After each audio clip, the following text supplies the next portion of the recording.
Imagine this. You're 24 years old, you've got a decent job, you're not ugly, you take care of yourself, you're just a pretty average guy, and you haven't been on a real date in years.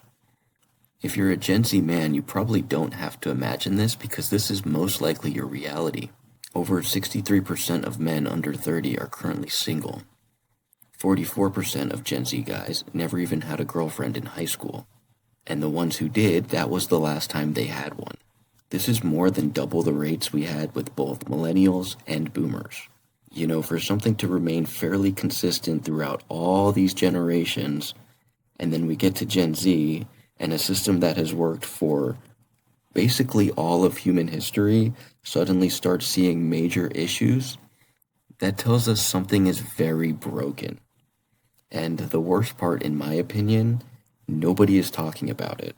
I mean, this is quite literally like a potentially existential crisis. Maybe some people are talking about it online, but even there, it really isn't getting much coverage. As far as like world leaders, politicians, lawmakers, you're not hearing a single peep, which I actually find really interesting because it basically confirms even the men themselves don't even care anymore. And that's not to say political representation is that great right now anyways, but it goes to show you that this isn't even an issue being grifted about. Like, people just genuinely don't care, which studies show 40% of men under 30 have no interest in dating anymore, like at all. They're completely checked out. That isn't normal. Something isn't working. The risk to reward, or the effort to reward, just isn't there anymore. By their nature, men are very logical thinkers. If the game is so blatantly rigged against you, you're just not going to play anymore. You're going to stop playing the game. And that's exactly what we're seeing here. Modern dating is basically a humiliation ritual for average guys. Dating in today's day and age has devolved into dating apps and social media. And any guy who has spent any time online knows that these two systems have essentially brain broken modern women. So you have social media on one hand and dating apps on the other. With social media, largely thanks to the infinite number of simps, women are basically hooked up to an IV drip of non-stop dopamine loop of comments, likes, and DMs telling them how great and amazing they are 24/7. Previously, back in the day, before social media, a woman would actually have to go out. She would get ready, get all dolled up, get together with her friends, and they would go out to like a mall or something. Then, if she really caught someone's eye, the man would go up and approach her. From there, she could either accept the offer or reject him, but this was really the only time she would get that feedback, that confirmation she was desirable. Women now have essentially unlimited access to that feedback without it being constrained by the reality of a man having to physically give it to her. That alone was enough to send hoflation through the roof. But dating apps were the final nail in the coffin. With dating apps, you have pretty much solidified the harem effect, or the 80-20 rule. Essentially, the top 20% of men get 80% of women. Now, combine that with hoflation, where you have average mid women, fours, fives, sixes, all viewing themselves as nines and tens. It makes it almost impossible to have decent success using these apps if you're just an average guy. Also, the egos on these women are so high now, they don't even realize what their real looks match is. There's even been studies showing this. Women disproportionately rate themselves much higher than how men actually see them and how men rate themselves. So because you have the 10 out of 10 Chad who got with Stacy the 5 on a slow night, she now views herself in the same league as him. This reaffirms her ego. Even though Chad isn't willing to actually commit to her, provide for her, or date her, him willing to sleep with her on an off night is all she needs to feed that delusion. This is why you'll hear things like, men are pigs, men sleep around just as much as women, men don't want to commit either. Why is it a problem when women do it, but men get celebrated for it?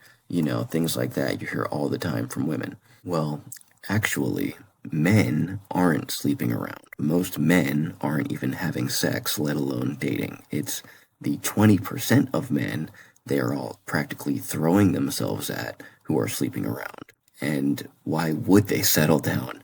They're putting in minimal effort and getting everything in return. So the hypergamy is definitely not equal. We're not seeing it on both sides. This isn't a both sides issue. When I was doing the research for this video, I found one statistic I thought was kind of funny. 63% of Gen Z men are single. I already told you that. 34% of Gen Z women are single. Now, there's a few things that could explain this. Either those women are in age gap relationships, which a decent percent of them could be, or they think they're in a relationship with Chad that Chad doesn't consider himself in.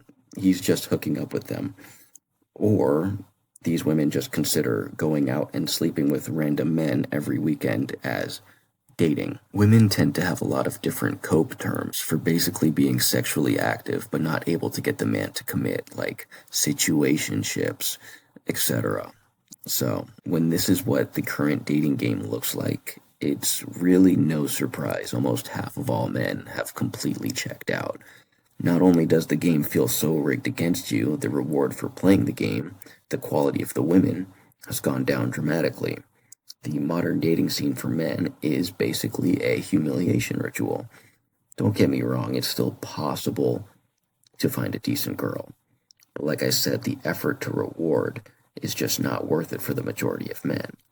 It's called the 80-20 rule for a reason. There still is that 20% of women who haven't been completely destroyed by dating apps and social media that you can still land a date with. They don't have hyperinflated egos, you know. Good women do still exist, but it's like trying to find a needle in a haystack. I do recommend, though, for the majority of men to just get off the apps. Unless you're one of these giga chads who are just slamming puss left and right, do yourself a favor and just get off the apps, because in order to actually find a decent woman on there as an average guy, you basically have to be on there like a full-time job, swiping all day long. You have to say the perfect things, do everything right. You have to be funny, tall, interesting, smart, actually have things going for you, all just to end up getting ghosted randomly 3 days in after chatting up this chick that you weren't even really that interested in to begin with. Meanwhile, this entire time, you have to cope with the fact there's 10 other dudes who are also trying to do the same exact thing as you, all in her DMs. So it's literal jester maxing. It truly could not be any more of a humiliation ritual. You know, sure, you'll lose a lot of the access you have by being on the apps, but the quality of women will be much higher off of them, and your success rate will be much higher as well. In all honesty, though, I think the real winning strategy is to just not even play the game. There's a reason 40% of men just completely stopped playing already. You know, men aren't dumb. They're doing this for a reason. What they're doing is they're adapting. I'm not talking about just like looks maxing. I think, in fact, that might be one of the least important in the grand scheme of things. I'm talking about like career maxing. Get your money right. Acquire as many resources as possible. Acquire knowledge. Get smart as fuck. Become successful. And then once you're established, you can swoop in and have your pick of the litter and actually worry about finding a good girl then. Because this, old dream of finding a wife in your early 20s, the love of your life, your high school sweetheart, and settling down with your white picket fence, it's just not what's happening anymore. The game is completely changed. This system isn't made for us to win anymore. The system is made for us to lose. So unless things change drastically and go back to the old way, dating apps are banned, and we somehow get simps to stop gooning over mid women all day long on social media, which none of that is going to happen. In fact, I think things are going to get a lot worse for us. So really, the best option is to just not play the game. Play your own game and level up yourself as much as you can. Don't play the game that's designed for you to lose. Play your game and then win on your own terms, right? Unless we see just total feminist victory and all these women who aged out of their sexual marketplace value. Because you have to realize, we are the first generation that has ever experienced this. This, like I said in the beginning, throughout all the different eras of human history, we are the first generation to intentionally cuck ourselves with this technology and this modern system of dating apps and social media, which humans really didn't evolve for. Right? We don't have social systems built around this. We have a very traditional way of courting women all throughout history. And now it's basically like all the control is in the women's hands. So use your advantage as a man and play your game, right? Because we still have that advantage at the end of the day as men, unless they can enact like age gap laws or something. When at that point, we're just completely cooked. Luckily, I think we're still a ways away from that. But that is pretty much all I have for this one, guys. If you liked the video, if you liked what I had to say, if it resonated with you, or if you agree, please hit that like button. Leave a comment, let me know. Was I completely off mark? Do you relate to what I was saying? Do you agree with what I'm saying? Do you agree with the majority of men now playing the game on their own terms? Let me know. Let me know what your strategy is, and I'll see you guys in the next video.